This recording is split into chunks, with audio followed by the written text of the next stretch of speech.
Oh, how's it going? Hmm. I accidentally bought decaffeinated, so it's a little bit not as good, but still pretty good. Um, I'm just gonna keep on going with the Rudyard Kipling if, and the next two lines are. Let me pull them up here. If you can meet with triumph and disaster, treat those two impostors just the same. Now, this one's sort of a longer one, but it actually says less. So I hope to keep this one shorter than the last one. So basically, if you can meet with triumph and disaster. So the thing is that you have to approach both the positive and the negative with a very similar attitude or face. This is the essence of Stoicism. That triumph is nice and disaster is bad. Those are consequences of action. That's basically like when you turn in a book report or an essay in class, and you did your best, you did everything you thought you could do, and it's out of your hands. It's in the teacher's hands now, and you can do your best. You can do your best and still not succeed. That's really possible. In fact, there's a lot of that in the world. You can do your best, and it's just not good enough. But there's not really much you can do once you've done something and you've put it out into the world. You've given the teacher your paper. You've done your best. You really thought you hit everything, and it still fails. Or likewise, you do A plus. That kind of thing. So every action is sort of gamble, and do your best to wait for the results. Really, all you can do once you put it out there in the world. And your reaction to positive results, triumph. Your reaction to negative results, disasters, should not destroy you. So the Stoics talked a lot about death, tragedy, etc. A lot. That's mostly what they talk about is really gloomy stuff. And it's one thing, to talk about, oh, you didn't get a job that you were looking for, you got rejected by a girl or woman you liked. But it's entirely different to lose something or someone that you love. And it's really not up to you when your loved ones die. It's largely not up to them. If you're a religious person, it's up to God. If you're not a religious person, it's just something that's going to happen, like some illness takes over, and or an accident happens. Uh, your reaction to that bad news is what destroys you. It's really you can temper yourself. It's not to say that you won't be sad, but don't ever let it destroy you. Because the thing is, like, you think about you should not let things destroy you because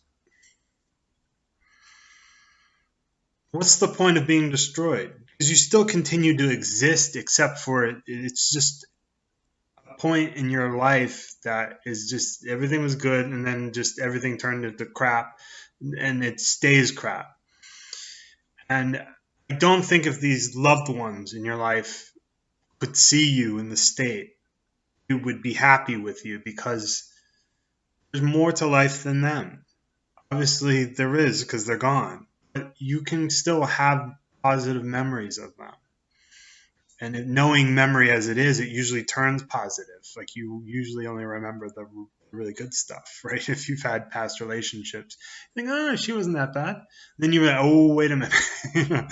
That kind of thing. You tend to sort of uh, romanticize things in your mind.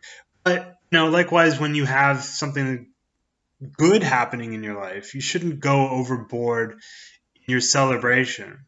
You know, if you're talking about getting a girl or getting hired by a company or winning the lottery, right? You were just the best option for that girl. You were just the best option for that company. Your lucky number came up and you won the lottery. It wasn't like it was fated to be. Even if it was fated to be, you didn't really do anything. You just were. Right? You just existed. You just showed up, which is an important part of life is just showing up and doing the work. But there's not a lot of work involved with buying a lottery ticket other than going to the counter and buying a lottery ticket. Likewise, um, you are who you are, and your girlfriend, wife, boyfriend, husband chooses you because you are who you are. And obviously, if you're lying about who you are, it ain't going to work out for you, unless the person happens to be forgiving of you lying to them about who you are. So you were essentially the best of options in this person's life, or you were lucky. You just happened to be in the right place at the right time. You happened to buy the right lottery ticket at the right time, the right number, the right drawing. Um, and so you shouldn't really say that you have much to be proud of. Um, and likewise, so the second part of that is to treat those two imposters the same. I take this as easy come, easy go. Things will always come and go, always. Good things will always happen to you, and bad things will always happen to you. Now, you have to be able to see that you have to appreciate the good things when they happen, and you have to kind of just deal with the bad things when they happen. So, just as you can get excited to win something or achieve something, um, if you get really excited about that, you're more likely to be gutted when something doesn't go your way, if you lose or you don't achieve something. And so this requires, so basically you're on an emotional roller coaster, and that's not really healthy because it's just very tiring to you physically, mentally, and in your soul or your spirit. And so, having your emotions under control can just change that volatility from up and down to, okay, good, bad, good, bad. And you'll be able to handle all the highs and lows of your life. And they'll always be there. There'll always be highs, there'll always be lows, and you have to know that. And it doesn't really kick in until you've been around the block once or twice. And that's why, like, people should get out there and go do stuff, because then you learn this like easily. And when you're young, a girl a girl you like in, let's say, when you're 14 years old, like the 8th or ninth grade, she rejects you. Yeah, that's the worst thing in the world that's happened to you, but it's not that bad. Go look at the news. There's war, there are people dying, and it's just horror. Compared to some 14-year-old girl who's as fickle as the day is long, doesn't really like you today. If she liked you today, she might change her mind tomorrow. And likewise, you, being a fickle 14-year-old boy, might change your mind about her. So the thing is that you learn about these things early on. You learn, hey, I dealt with that girl. Well, what's her name again? That kind of thing. It's great when you can actually say what's her name again, because you've got over it. You realize that bad things happen, and they're just always going to happen. So, well, the thing is that easy go, and that part of it is that all of your family, your husband, your wife, your pets, all of your possessions will be gone one day. Um, and no one will remember them. The earth will be gone. All of life itself will eventually die out. And so trying to reach for immortality is sort of a futile pursuit. Because eventually, think about people in the past. How many peasants' names do we know? We don't have the graves anymore. We know that they existed. People wrote about them. But we only know about the kings. Even then, there are some obscure kings in some obscure kingdoms and places that don't exist anymore. They've sort of been sucked in by larger countries, and they no longer exist, and people don't even know. Does anybody know where Bithynia is? If you're a historical dork like me, yeah, or Mercia, or the Palatinate. Most people don't know where those places are. Even if they live there, they don't know that they live in a place that doesn't exist anymore. So you have to remember that everything that you love and everything you know, and everything that's important to you is going to be gone one day. Now, that's not something you should sit, I mean, you can sit there and then just despair in that thought. Or you can say, look, everything I have now is very temporary. So I'm essentially just borrowing them. So right now you might hear noises in the background. Those are cats playing around with toys and messing with each other. And it occurred to me when I was thinking about this line is that, one day they're going to die. And it's going to be sad. It might be a little more quiet, but it's going to be sad. And I've dealt with pets' deaths. I've dealt with loved ones' deaths. And you have to learn early on not to get, you can get attached to things, but not too attached to things. They're in your life. I'm looking at the pets because they're right there, but your wife, your mother, your father, your brothers, your sisters, your friends, they're part of your life. And more or less, if you're an adult, you've chosen to have them in your life. Once you're an adult, you don't have to be friends with your parents or have that relationship anymore. It's now voluntary. And so everybody in your life is there because you've chosen them to be there, or you've chosen not to have them go away. In the case of a job, or case of that they're there because you want them there, and the flip side of the coin is that you've chosen to allow them to stay in your life. And so I think you need to think about things in kind of like a different perspective, and don't get too high about anything great, too down about anything really bad. So you have to temper things because it will break you if you let them get out of control. Just like in the stock market volatility, it is easy come, easy go as far as money is concerned. They do end up, that volatility all over the place, it ends up killing a lot of companies because they just can't, because when things fall, there's no prescribed bottom to the fall. We hope this thing survives. It's in a nosedive. We hope it doesn't crash into the ground, that kind of thing. So having that ability to sort of reel in your emotions, it also makes you a very useful person because you don't panic very easily, or you don't get too sad about things, or you don't get so elated about things you tend to ignore other things. And I've known people who've been destroyed, who love riding that roller coaster because it is sort of a thrill-seeking thing to have the highs, but there's also the lows attached to it. And then, I've known people who've been broken by that. But like I say elsewhere, that it's easier said than done.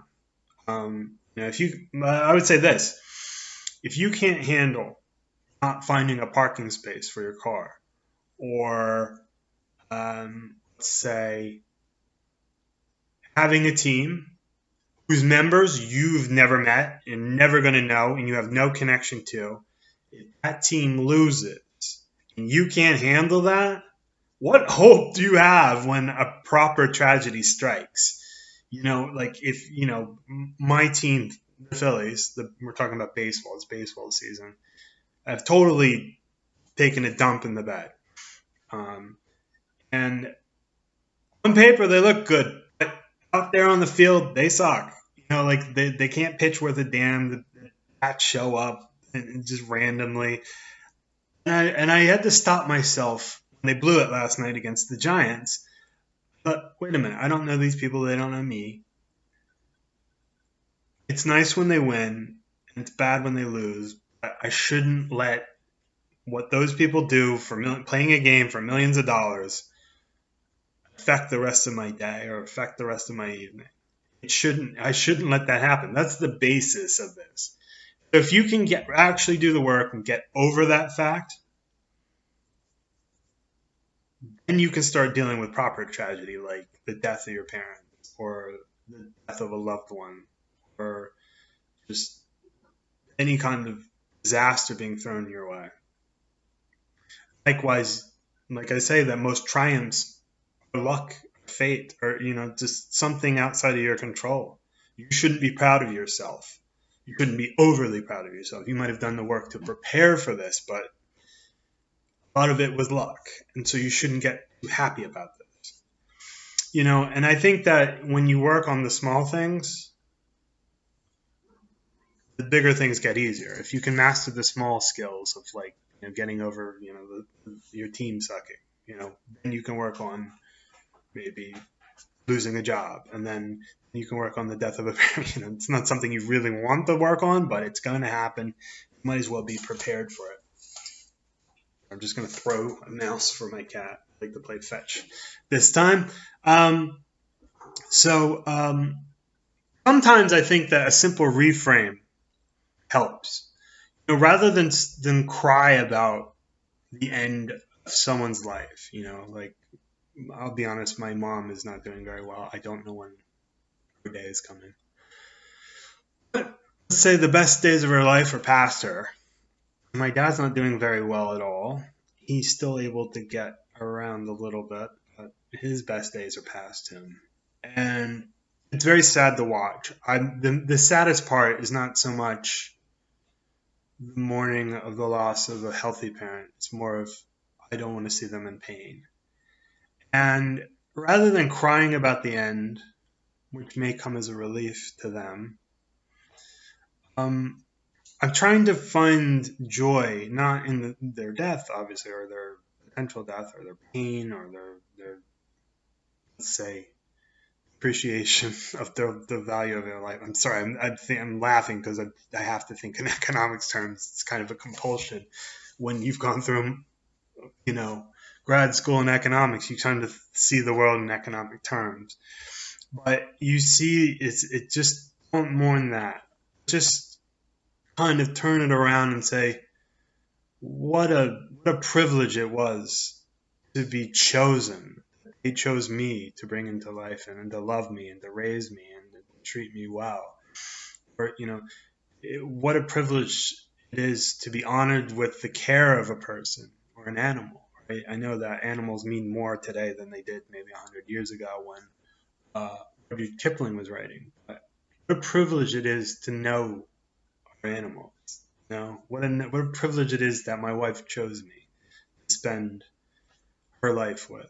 Rather than whenever that day comes, just think about, she chose me to spend her life with.